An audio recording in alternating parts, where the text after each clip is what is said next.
This is an article that was put on SAVA for you to read for this week, I believe.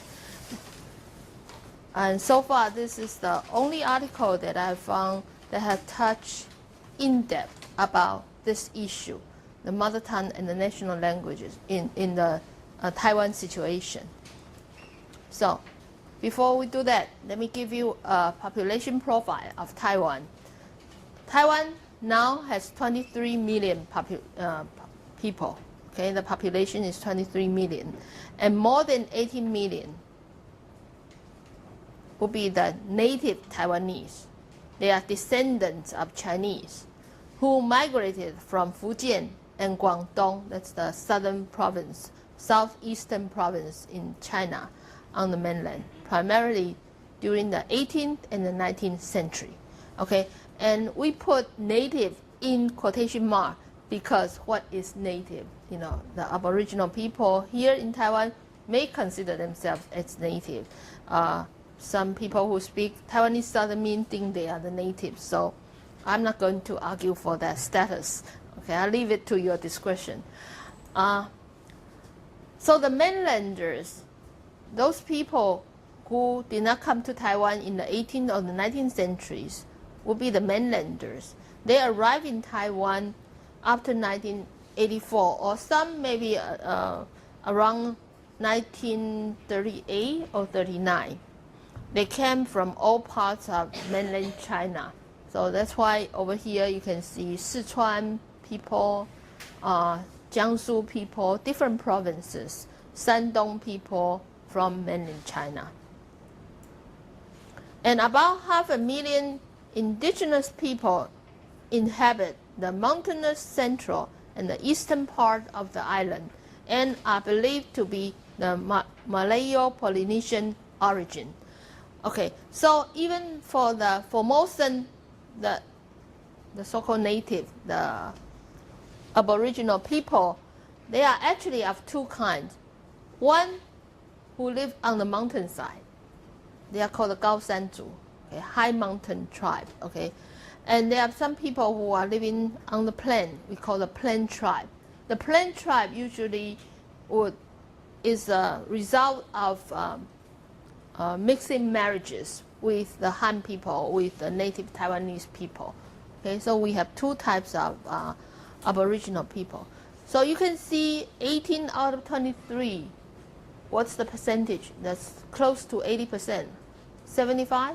More than 75% would be speaking Taiwanese Southern Min as a native language. So, but Taiwanese Southern Min has never become a national language until around year 2000. I put a question mark. It's because, you know, we try to, Chester also helped me. We try to search the information on the Ministry of Education, the website on Ministry of Education. There is a National Languages Committee there. We know now that Taiwanese Southern Min is not an official language. In fact, what we have found out is that there's no official language in Taiwan as far as this website is concerned. They just put 4 national languages now, which are the 4 languages we are going to cover in this course. So Taiwanese Southern Min gained the status of being a national language around year 2000. I'm not pretty sure about the time. This committee, they are in charge of 4 languages in Taiwan. And over here, I just mentioned briefly something they have done. And I will translate it into English when I put it on the SABA. For example, for the Taiwanese Southern Min, they have compiled the Taiwanese Southern Min dictionary. And they have announced, they have publicized the pinyin system, the romanization system for Taiwan. And they have developed Taiwanese Southern Min kanji, the Chinese character for Taiwanese Southern Min, and how do you input it. And they have also published and also recommend 700 words for you to write with the help of the Chinese character so that you will be able to write something in Taiwanese Southern Min. And they also have a column every day to teach you one word every day, how to speak Taiwanese Southern Min. So these are some of the things that this committee has undertaken to do for the Taiwanese Southern Min. And this is, they have done so much for Taiwanese Southern Min since year 2000, when Taiwanese Southern Min gained the status of being a national language. On the other hand, we have something called 国语, and I have checked with my students yesterday. I said, what is 国语? And for that, I'm interested to know your opinion. What is 国语 in your understanding of the Taiwan situation? Yeah, to me, 国语 is Mandarin because I don't know, it's the language of the country, and the country officially is Republic of China, and so biggest part of mainland China and Taiwan. What is that? Biggest part of mainland China speaks Mandarin, which is called in mainland China Putonghua. And since I think the government here in Taiwan doesn't want to use the mainland expression for it, they had to come up with another term that does not really, how to say, that shows the importance of Mandarin, but does not, how to say. No, we have been calling 国语 for Mandarin for a long time. Yeah? For a long time, yes. Yeah. Kokugo. Yeah, 国语. No, we have been calling Mandarin 国语 for a long time. And mainland China, for the PRC. no, they call it 普通话. But Before that, that's also 国语, I think. Yeah, before that was also 国语. I'm asking because I never had that problem until around year 2000, when with that new policy. Then suddenly, I'm not allowed to call Mandarin 国语 anymore. Okay, so who else have a different understanding? Well, because I took Chinese school ever since I was in kindergarten, and they always said, well, everyone just called it 国语, like Mandarin 国语. So I never realized the political aspect of it, until like I guess this year, when or last year when I officially took Chinese courses in college, and they're like, oh, there's 普通语, and then there's Mandarin, and there's all these the different variations. But ever since I was raised, I mean, my mom always called it 国语too. Yeah, your mom probably is a little bit younger than I am, but more or less the same generation. And we never had problem until very recently. Okay, we have to be, if we say 国语, then say what 国语? Okay, which 国语? And I say, oh, Mandarin. And there's one point people will even criticize, say, Mandarin. That's Mandarin is from Manchuria. That's not a good rendition for our language. We should think about something else to call it. Well, so everybody, is this? I just have a question. If you can't call Mandarin 国语, then what do you call it? Good question. That's the second question I want to throw here. How would you call it? 汉语,华语, Han. Okay? 汉语. You know the character? I'm sorry, I cannot. Push the whiteboard. Oh, push it.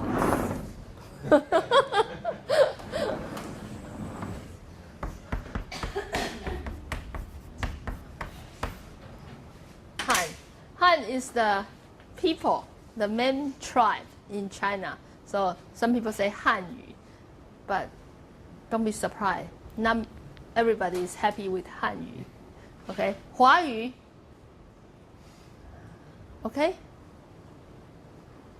I was told yesterday by my student, it should be called 台湾华语. Okay?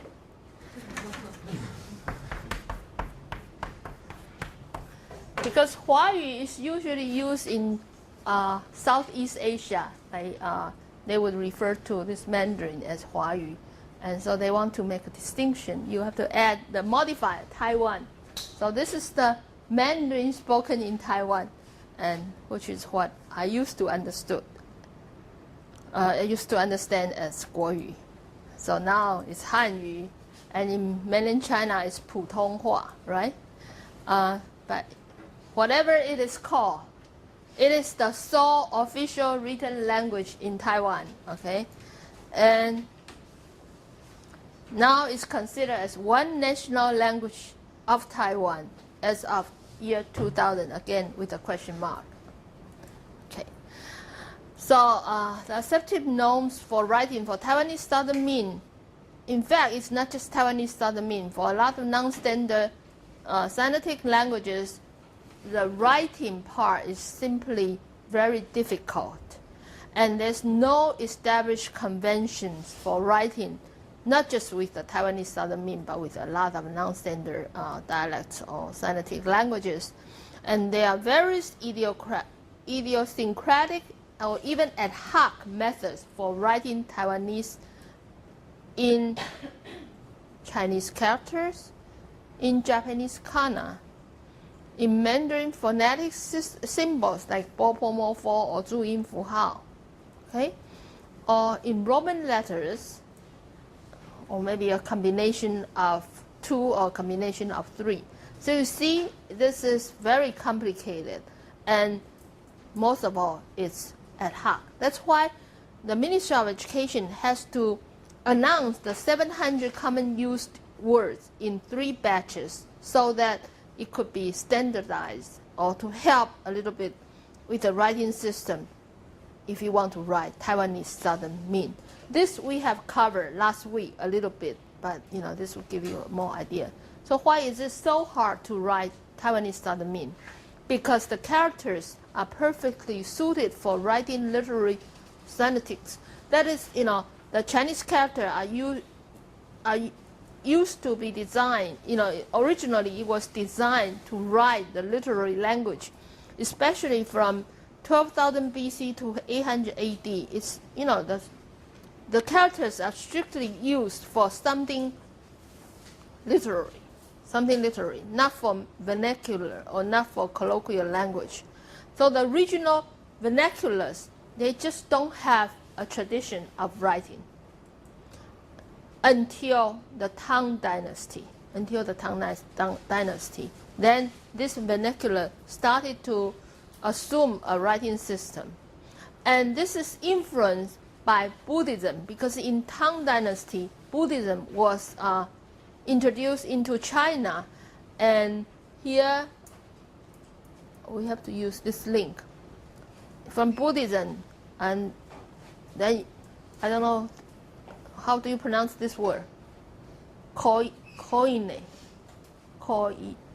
think. I think it's koine, but Koine, yeah. in modern Greek it would be kini or something like that. Kini, yeah. I just look up in the pronunciation. So let's just call it koine. I think that's an American pronunciation. That's a Greek word for common. And according to the dictionary, this word means the form of an ancient Greek, because the word is from Greek, based mainly on Attic. If you supplant other dialects with something which becomes the standard language later on, then we would have this phenomenon. So nowadays, this word means any language or dialect, often in modified form, in spread out use in an area where other languages were or still are spoken. So it's almost like a lingua franca, like 2 languages in contact. Then you have a lingua franca. It's a little bit like A, a little bit like B. It's a mixture of 2, but it's very simple in terms of syntax and pronunciation. Okay, so since the Tang Dynasty, when the Buddhism came into China, this common language later on becomes early Mandarin and then developed into modern Mandarin, especially after May 4 in 1919. That's called 五四运动. They tried to get rid of the classical Chinese writing and try to promote 白话文, the colloquial language, so that you will be able to write down what you say. You don't have to, because when you speak, you are speaking in a colloquial style, which is somewhat different from the classical Chinese tradition. Yeah, Stefan. I think there's the expression 文言. Wen Yan, yeah. Chinese? Yeah, that's classical. That's before the May 4 movement in 1919. So this writing system in the Chinese writing system actually is it has a strongly scholarly bias against the so-called crude and vulgar writing. Okay, this crude and vulgar, actually I have to put it in quotation mark because that's what they look at the vernacular. But is vernacular necessarily vulgar? Is it necessarily crude? As I said, from a linguistic point of view, there should not be such judgment against languages. So also there's political prohibition. That's why all these reasons make writing Taiwanese Southern Min very difficult. However, in July 14, 1987, the martial law was lifted in Taiwan, and it was that year Taiwanese people can go to mainland China to visit their relatives. You know, they started to have some sort of exchange, interaction. So that was the year of 1987. So from this 1897, Taiwanese started to boom. Okay, and you can see that status reached its summit in around year 2000. Okay. So what are some of the most obstacles? Many of the most frequent morphemes or the grammatical particles in Taiwanese Southern Min cannot be written with Chinese character, which we talked about last time. We said about 25%. So here the author is a little bit modest. Some 20 to 25% cannot be written with the Chinese characters. And if you are interested in capturing a more purely colloquial Taiwanese Southern Min, then the percentage is going to be higher than 25%. Perhaps less than 40% of the morpheme can be written, cannot be, or less than 40% of the morpheme can be written with the correct characters.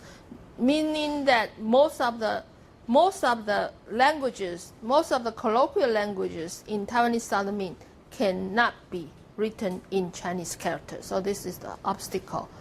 And they would usually, since you cannot find a good character for it, so they would substitute it by arbitrary homophone, just because they sound the same, or near homophone. So it's not completely homophone, but they pronounce similarly. Or they would substitute by completely irrelevant meaning. So it has no traditional trace. You cannot justify it historically. They just find an irrelevant word or irrelevant meaning and say, okay, use this word because you cannot find a good word for it. So these are the obstacles for writing Taiwanese Southern Min. And so now that we're going into a little bit discussion about the name Taiwan. The name Taiwan. Originally, the name Taiwan comes from the ethnonym of a tribe around the southwestern part of Taiwan Island. It's called Ping'an. Ping'an, okay. And this, in 1636, the Dutch people, as you know, this Dutch, they came to Taiwan, right? And they call this Ping'an, I think that's in Tainan, and they call Taiwan Tai O1, if I pronounce it correctly. I don't know what is it. This is just a Roman. Taiwan. Taiwan, yeah. Taiwan. So all these names have been used by the Portuguese because after the Dutch came the Portuguese people, and they call Taiwan, Taiwan, Taiwan, Taiwan, whatever. Okay, you want to call it. So all these names later on was. They took out this name and they tried to write it in Chinese character. So for Taiwan, they tried to write it as these three characters, meaning terrace is Tai, or is nest. Terrace nest bay, okay, literally. or they call it Taiwan as 大湾 meaning big bay, or they call it Tai-yuan meaning terrorist officer because yuan is officer, or they even call it 大yuan big officer, or by the synonym homophone 大yuan big circle. Okay, so all these are the names that Taiwan has assumed in history. And because of the Japanese occupation, all these names, whether they are from Portuguese or they are from Dutch, later on, because of the Japanese occupation starting in 1895, we have a lot of Japanese influence, as I have just shown you in the last class about that driver, Wen Zhuanqiu. Some of you just told me that it's exactly the same in Japanese. So we have a lot of back formation of names, place name in Taiwan. For example, this place called Wanhua. Do you know where Wanhua is? Have you been to the Dragon Mountain Temple, Longshan Si? That's where this place is located at. Okay, and the name Wanhua has a history, so I'm going to show you the history. Wanhua, now we are writing this place name by these two characters. Literally means many flowers, okay? Because Hua, actually Zhonghua, Hua meaning flower, Wan means 10,000, so a lot of flowers. The Taiwanese name from Wanhua, if you say, I'm going to Wanhua, but if I say in Taiwanese, Wanhua will be Bangka. Bangka, so different. You cannot detect any sound correspondence at all, right? Bangka, Wanhua, so different. Why? Okay, so Bangka originally was written this way, with these two characters, pronounced as Bangka. Look at these two radicals. For those of you who know Chinese, what do these two radicals represent? What does it mean? Boat. Yes, they are boats. Why is Wanhua written with this kind of character? You see, these are an old non-Semitic indigens for boat. And the name was changed during the Japanese occupation because the Japanese heard the name Bangka. They heard this sound. So they tried to match this sound by searching their kanji, their Chinese character in Japanese, and they came up with this name, Wanhua. Okay, so this is a back formation, a very complicated process. So I have shown you this poster. I don't think you were here when this movie was on. There was a movie by the name of Bangka. And I want to mention it here because this is about Taiwanese gangster pictures. Even nowadays, Bangka is still an area, which is sometimes you don't feel that safe.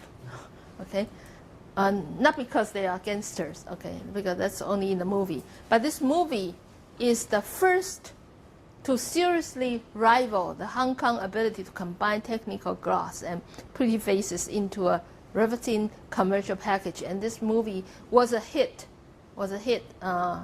Last year or 2 years ago? You don't know? Maybe about last year, I would say last year, yeah. And the movie was set in Bangka, okay, known literally as Wanhua. This Taipei once notorious neighborhood in 1986-87. Okay, the movie was set in this period, primarily in exploration of the ties that bind a group of sworn brothers because of gangsters.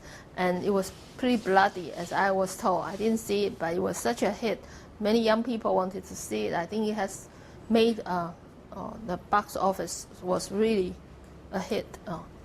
Okay. So Wanhua or Bangka, the place, is an ancient native Catalan tribe language. This is a plain tribe. Remember I just told you about plain tribe?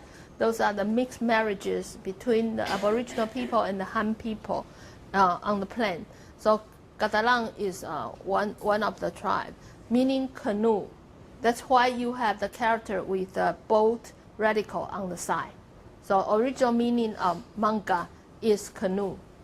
Okay, I don't think even people in Taiwan who go to Wanhua all the time know about this history, right? Okay, and this is a place where the tribe people used to trade goods at the intersection of Xindian River and Danshui River, because those are, outside of Wanhua, Bangka, you could see, how do you say, the dam or whatever, because those are the intersection of two rivers. And this is where the city of Taipei was born. That's why it's so important. So I'll show you a little bit strip from the movie, that you can see.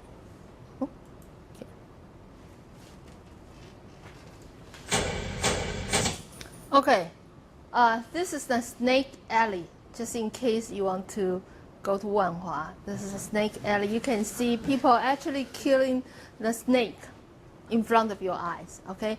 And you must have heard the term again, miao-kou. Miao-kou, miao is temple, kou, that means miao-kou is like at the entrance of a temple, referring to the Dragon Mountain Temple that I just mentioned. If you pay attention to a lot of these older cities in Taiwan, you will always find a temple there. So you go to Keelung, there's a miao-kou. If you go to Sanxia, there's a miao-kou, because usually, unlike the Western cities, where you are going to see, for example, in a lot of Spanish-speaking countries, you're going to see a pueblo, the plaza, where the city has grown to become a full-fledged city. I don't know about the United States. I don't know if you have any anything that can be representative of an older center for the city. Where, what? There are old cities in the States. Old city. Well, probably City Hall. I think in the United States, if you look for where the City Hall is located at, that's where the city began. Okay, that's the same with Philadelphia, the same with California, I think, and New York probably also true. If you and one very interesting observation is, no matter where you go, Chinatown is always very close to the City Hall. Believe me, okay? If you don't believe me, look for yourself, okay? Okay, so this is the movie, and I show you the movie not because it has anything with Taiwanese Southern mean, but because the name manga and why they want to make a movie out of this place, because it has a historical meaning there. Oh. Okay, so like manga, you would write it with a radical or bold on the side. And there are also many wrong characters because of this back formation process. For example, we have a word for gangster. You have just seen a lot of gangster. And in Taiwanese, we can call it 流氓, okay? And in 国语, 流氓. 流氓 and 流氓, they are so different. Because 流氓, when the Japanese heard it, they back formation it by writing it into these two characters. And if you pronounce it using the classical Chinese way of pronouncing it, it's 流氓 for sure. So very similar to the Taiwanese 流氓. But the meaning is totally irrelevant. What are these? If you know Chinese character, what are these radical? Fish. Why would gangster have anything to do with fish? It's a very fishy cognitive. Because it's totally irrelevant, just because of the sound, because of the Japanese occupation. Okay, so the replacement mechanism for example, sometimes you replace a word because you think it's vulgar. You don't want to be associated with the so-called debasement, or you want to avoid the negative stereotyping. So that's one mechanism. Another mechanism is that you want to pursue the so-called prestige. So for prestige, you want something to be more refined, 雅致, and you want to be something to be more agreeable to your ears, 好听. You want to be something more fluent, 流畅. So out of these two mechanisms, let's try to see a little bit more about it.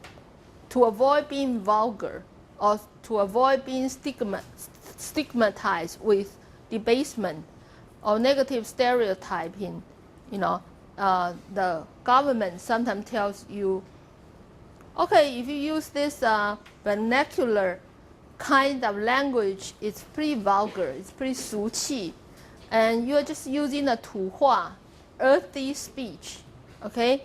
And these are not very good. So try to do something else. But in fact, if you look at the character Min, which is Taiwanese Southern Min, the third character for Taiwanese Southern Min, it's written this way. There's a door, radical. Inside the door is an insect, 虫. 虫 could also mean snake in Chinese. So it's like a bug or a snake inside a door, a snake race. Actually, that's what this character would mean. And this is from 说文解字, from an ancient source. So Min is written this way. Why? Because Min, Taiwanese Southern Min, being in the south part,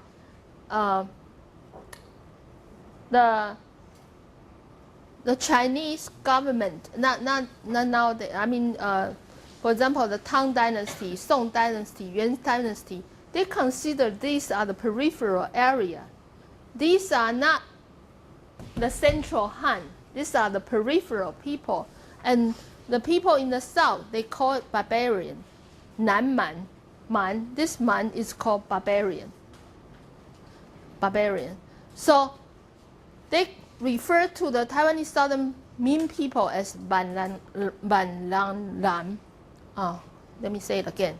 Ban Lang. How do I say it? Ban Lam Lang. Lang is people. Man is barbarian. Nan is south. So these are the barbarians of the south. That's the Taiwanese people. That's how the Tang Dynasty, Song Dynasty, Yuan Dynasty, how they look at the Taiwanese, or how they look at the people in Taiwan. Those are barbarians of the south. Southern barbarian, serpentine, all these negative negative connotations are associated with people living on the island. So they try to make you feel like you want to use a national language. You should forget about your mother tongue. Okay, so I'm talking about the mechanism why they will succeed in doing this. And they try to tell you you should pursue for prestige. Of course, prestige, I said, it's a purely subjective view. So they consider, but if you look at Mandarin, what's Mandarin? Mandarin actually has a lot of features from Mongolic, Turkic, and other, well, I put in quote, barbarian features. They just because they would have the commanding position. That's why they could, they have associated with military and political power and economic clout. And its designation as official national language, as a 普通话 in mainland China or something, its background in the what we have just said, Koine, in more than 1,000 years ago. And it has a long history of written literature in a wide variety of style. So they try to associate the Mandarin with something 好听, agreeable to the ear, or 雅致, very refined, etc. So they try to persuade you to use the national language instead of your mother tongue. This is, of course, opinion of the author of this PowerPoint. Okay, so let me stop here.